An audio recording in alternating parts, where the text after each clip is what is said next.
Welcome. I'm Diane Meyerhoff, host for Town Meeting TV's Essex Select Board Candidate Forum, part of our ongoing Town Meeting 2021 coverage. This show is being aired live on Town Meeting TV and streamed live on our YouTube channel. We welcome your comments and questions. If you're watching this program live, please join the conversation at 862-3966. We also ask that you mute your computer prior to calling. The ground rules for tonight's forum are: the candidates will make opening statements of up to 1 minute each, and they will answer prepared questions for up to 2 minutes with a possible 30-second rebuttal. I am joined by Tracey, Delphia, and Elaine Haney, the incumbent. Thank you both so much for joining us. Thank you. Thanks for having us, Diane. Tracey and Elaine are running for the 3-year select board seat, so that's what we'll be talking about tonight. And we are going to start with opening statements from each candidate. So tell us why you're running and how Essex will be different if indeed you win the seat. And we will start with Tracey. Good evening. I grew up in a very small town where my father was a volunteer firefighter and he sat for years on the town council.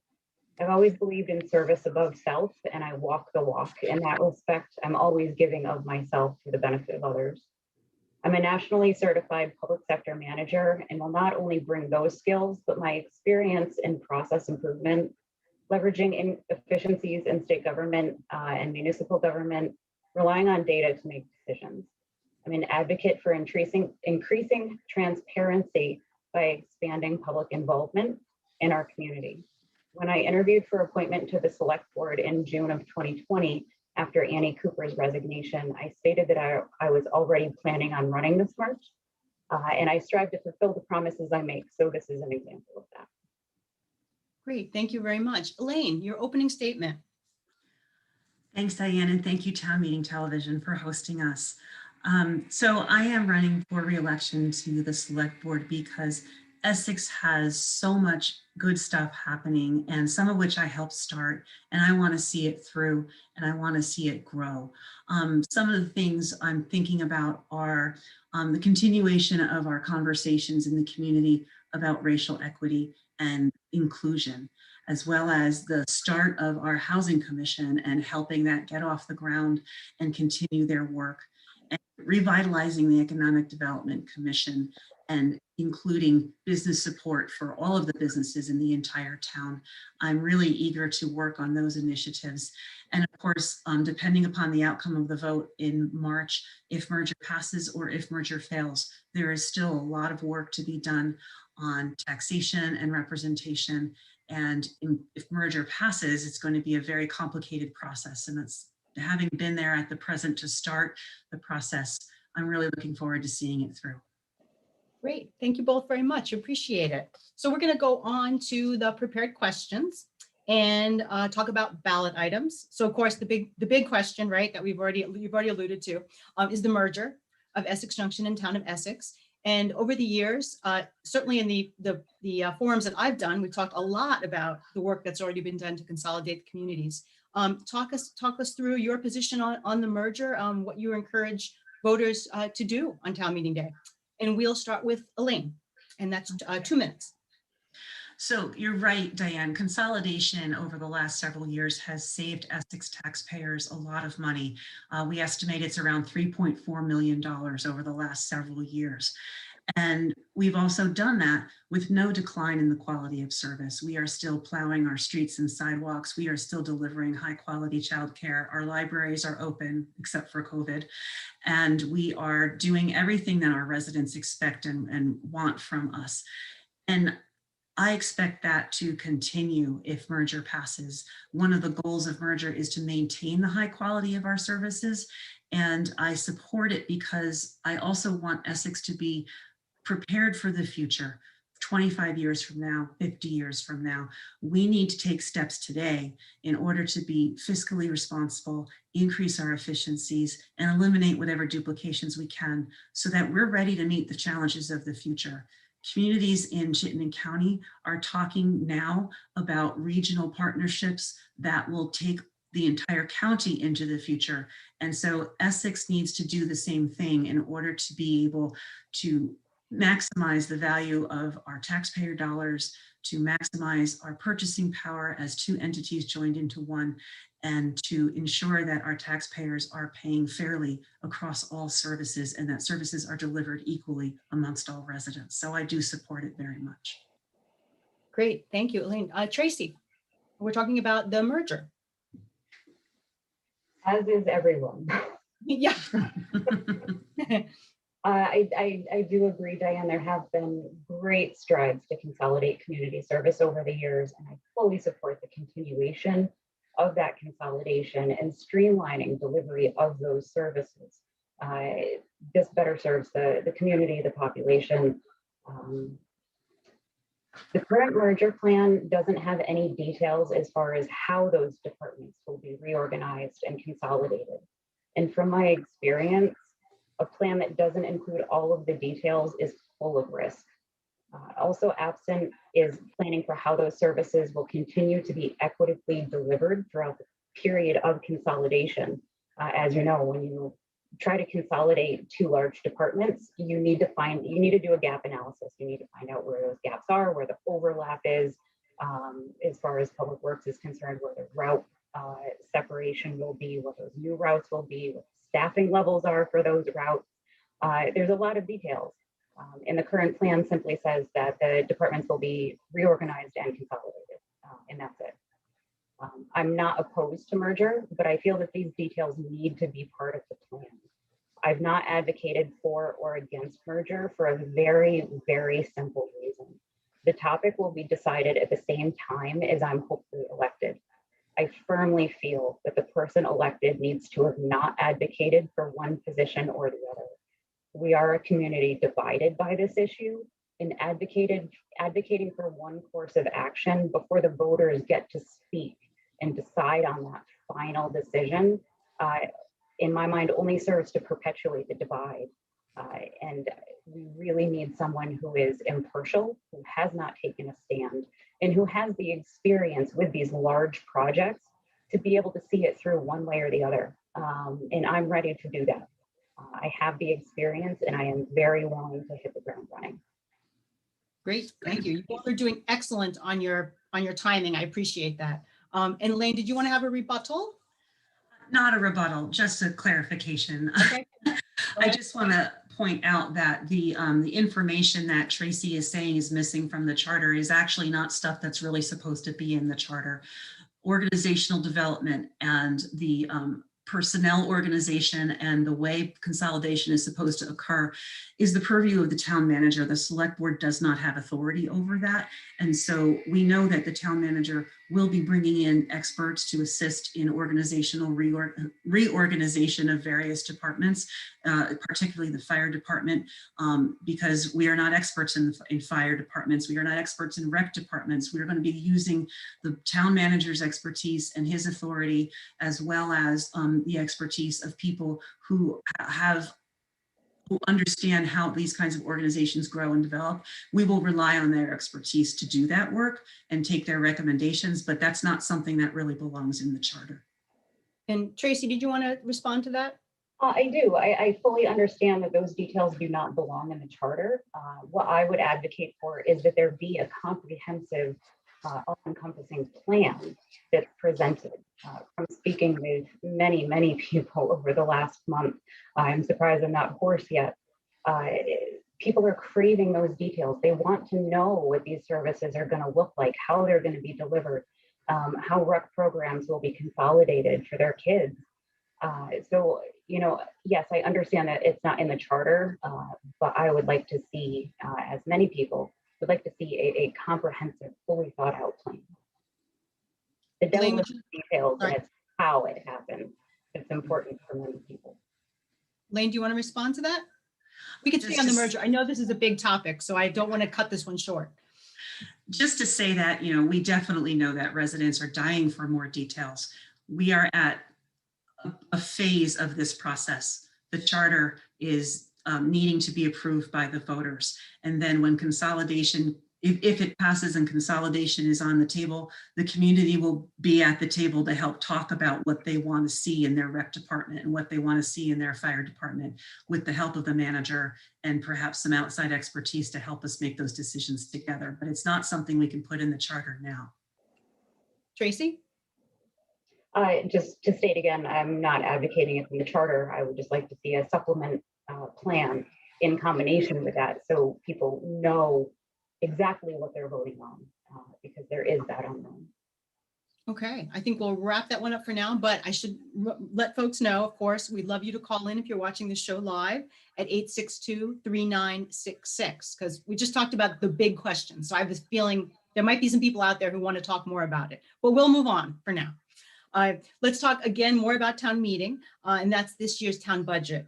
Do you support the Australian ballot? What's the impact for residents who like to perhaps bring amendments to the floor at town meeting? So we'll start with Tracey, your turn. I do support the budget. I'm even more supportive of the time spent receiving feedback and the back and forth with Mr. Adams during the budget public hearing. To see that in action was really something. It was great to see. I voted in support of moving to Australian ballot back in November, and I'm glad that it's here, and we're going to be voting by Australian ballot in March. In a community of our size, Australian ballot does make the most sense to truly capture what the entire community wants. It's hard for people to show up on one night and cast their ballot. So I see this as an all-encompassing collection of everyone's ideas and feelings on the budget, rather than just who shows up that one week. Okay. I do feel it's more scalable. And again, it also allows for more voter input. And that's something that I will always support, is getting input from more people. Okay, great. Thank you much. Elaine, we're talking about the budget. Did you support it and Australian ballot? I absolutely do support the budget. I'm very proud of some of the additions that we have to the budget this year, like stipends for volunteers and increased funding for racial equity discussions. I also am happy that we're going to be eliminating the highway tax, which is a tax that is paid by residents who live in the town outside the village, and that will be moving, hopefully with voters' approval, moving the village's rolling stock fund into the town budget, for allowing people, the entire community, to pay equally for all of the public works services that we have. Australian ballot is great. I've been advocating it for quite some time. I had been thinking about it as a part of the merger package, but it's something that can happen independent of that. And as part of the Essex governance group several years ago, that was a recommendation that we switch to Australian ballot. I'm so glad it finally got here. Essex has had traditionally low turnout at town meeting, about 175 to 225 people. And that's like 2.3% of registered voters, and they're deciding a $15 million budget. The growing pain of that, however, is that when we did our first set of public hearings regarding the budget, Tracey referred to Mr. Adams. He was one person who affected a change in the budget. And that felt difficult to me, because we were trying to move to Australian ballot so that more people could have a say on the budget. But it's a growing pain. We're shifting and we're moving to something better. If you're deployed, if you're a single mom that can't get out at night to go to a meeting, you're an elderly person that doesn't want to drive at night, Australian ballot is the great solution for that. And we are a much larger town, and it's a better fit for us. Okay, anything more with that? Looks like that one's pretty good. Okay, so again, let's remind everybody, we'd love you to call if you're watching the show live, 862-3966. Let's move on to racial justice. What are the opportunities for addressing racial justice, and how will you use your select board seat to meet this challenge? And Elaine, you'll start us off. Thanks, Diane. So in the summer, after we all witnessed George Floyd being murdered on television by municipal police officers, I got a lot of emails from residents saying, what does Essex do about use of force? What is Essex policy? And do people of color feel safe in Essex? And so not seeing a lot of action in terms of interest in starting up the conversation at the board level, I instituted a conversation about it. And it was a difficult conversation, but the end result of it was the formation of a racial equity task force. And I'm really proud of that. They have gotten started. They are speaking with the community. They've done surveys, they've done listening sessions, and they have a retreat next week to continue their work. It's a partnership with the school district, the police, the Community Justice Center, residents, and representatives of the boards. So I'm really looking forward to the recommendations that are going to come from them. And moving forward in the budget, as I said earlier, we've included stipends for volunteers for committees so that they can pay babysitters for their kids when they need to come to meetings. We have increased the budget for facilitating racial equity discussions, and we've included funding for body cameras and video storage for the police. So I feel like our community is making really great strides there, and we still have a long way to go, but we've gotten started. Okay. Tracey, we're talking about racial justice in Essex. There are some very encouraging conversations happening in our community around this important topic. And I'm grateful to be a part of that. Initially, I took a step back after that meeting to allow the BIPOC community to engage on a level in which they were comfortable with, being very understanding that I'm a, dare I say it, middle-aged white woman, and I did not want to interpret incorrectly. I did not want to influence what was being said simply by my presence in the room. So I'm starting to join in on those ongoing conversations, and I'm very happy with what I'm seeing. I'll use my select board seat to create a space to continue and expand these listening sessions and learning opportunities. I would also like to form a standing committee to research and make recommendations on how we as a community can improve in this area. I'd also like to implement a training on implicit bias so that we can better identify our own biases and those around us. It will allow us to name our biases, own them, and move forward while being aware of them. And I think that that is really the underlying concern that we all have to deal with, because we all have bias. And I see that my time is about up, so I will yield. You got 30 seconds if you like it. Yeah, I just wanted to make a comment that when this topic did first come up, I was a bit concerned by the initial reaction that I saw in that meeting. The initial reaction wasn't how can we help, but it was when can we find time in our busy schedule. And I, for one, was a little embarrassed at that reaction. I made this comment that evening, and I'll make it again now. But when members of our community do not feel safe or feel they are singled out simply due to the color of their skin, the response should be to make that topic an absolute priority, not a scheduling concern. So I'm glad to see that this is moving more into focus. Okay, great. And we have a caller, so we're going to go to our caller for now. I believe we have somebody queued up, and please mute your TV or computer before you ask the question.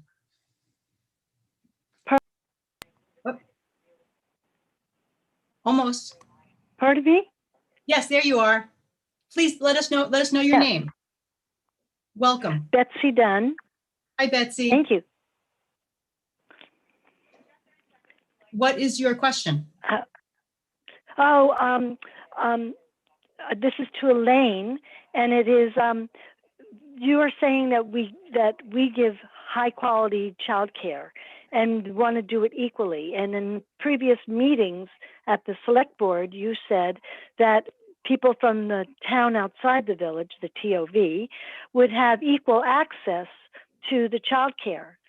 Today, I learned that there's a long, long waiting line, and that they cannot just get into the childcare. They're going to get on the end of that waiting line, and that there's no room for the people who are on the waiting line at this time. So how is that going to help how is the childcare going to help the town outside the village? Okay, Elaine, you can get us started. Sure. So I cannot speak specifically to the very big details about how the childcare system would be put into operation. However, what I can say is that if merger passes, The recreation departments will come together and talk about the needs of the community and be able to make adjustments to staffing and locations and timing and cost, so that all of the families that are in need of childcare can at least have an idea of what the availability is, and that they will have room in their enough spaces and enough instructors and classroom help to put that all together. There is definitely a system that needs to be developed to accommodate larger numbers of children. But I'll also say that during COVID, the childcare provided by the YMCA to the town outside the village families ceased to exist because the YMCA was not able to fulfill their contract in a way that would meet safety requirements. And so they pulled out, and town outside the village childcare was left with no provider. So EJRP stepped in and provided childcare almost seamlessly. And they were able to do it very quickly. They were able to accommodate all of the children. And my expectation is that should merger pass, we would simply continue with that and then work together to build it into a system that is reliable and has enough room for the demand. Okay, Tracey, would you like to answer that? We're talking about the availability of childcare for those outside the village. Sure. This is sort of a culmination of what I was speaking to earlier about the details not being there. I understand that in COVID times, we do have a system that's working, but what that will look like post-COVID, what that will look like down the line when we're in that transition phase of consolidating departments, how will that change? How will services be delivered? When you're talking about childcare for working parents, nothing is more important than knowing that their children have childcare and that they're safe. I also heard on that, Betsy, I think the same meeting that you're referring to, where, you know, instead of the blanket statement of, oh, everyone will have equal footing in EJRP for childcare, it's my understanding that only slots as they open will be equally available for town inside the village and town outside the village. So I would really like to see more details on exactly what that plan is and how those services will be delivered going forward. Okay, well, people are calling in, so we have yet another caller. So we're welcoming another caller to the discussion. Hello there.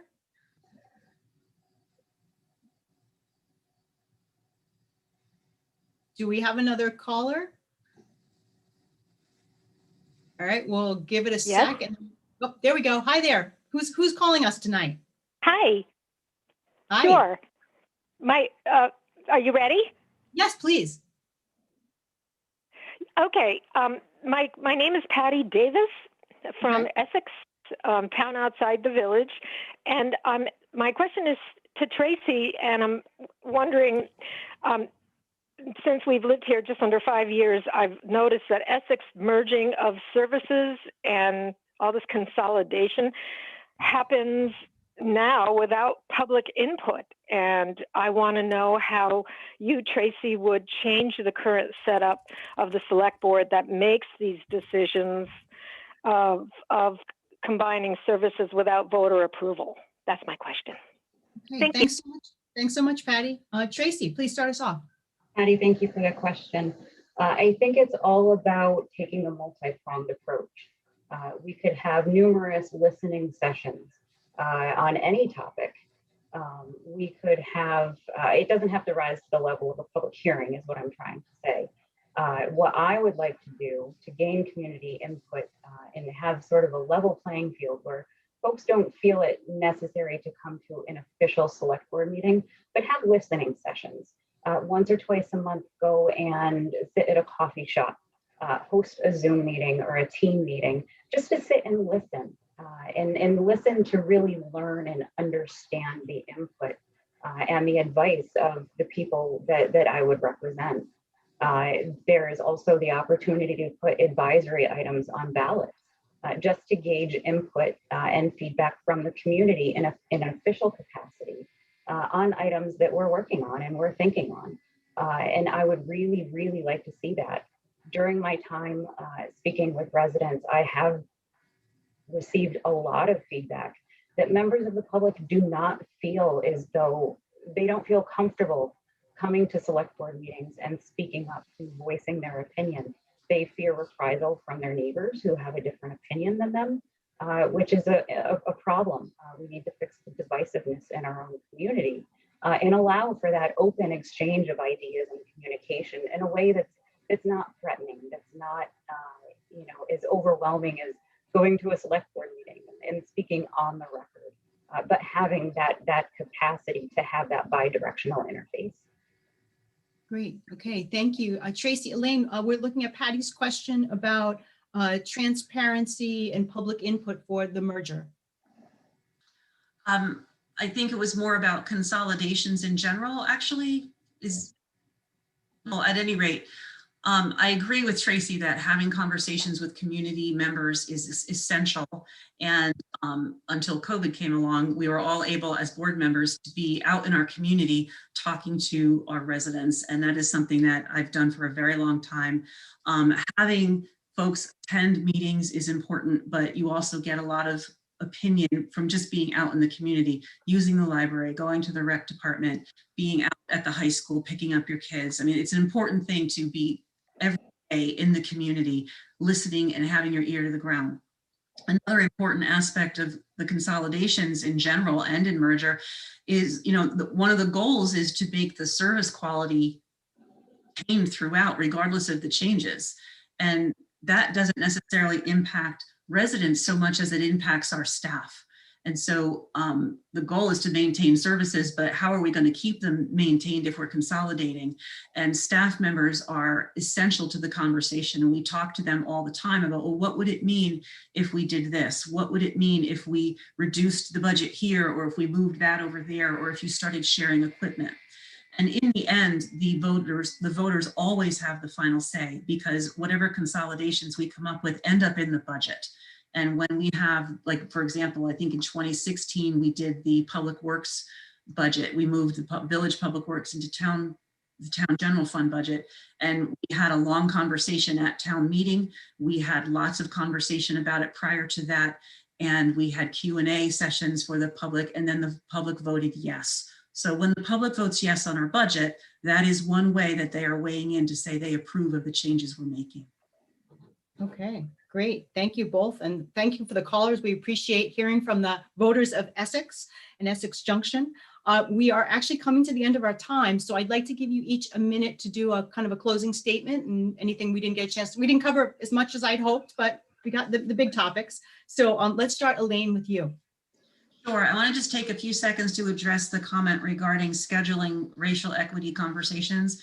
That was not a comment about scheduling. It was a comment about the dedication of enormous amounts of time to the most important conversation we should be having in our community. And just whipping it off with a few public hearings is inappropriate, and not having the time to do it is something really important to talk about. And so we budgeted money to call on facilitators and to help us do it right.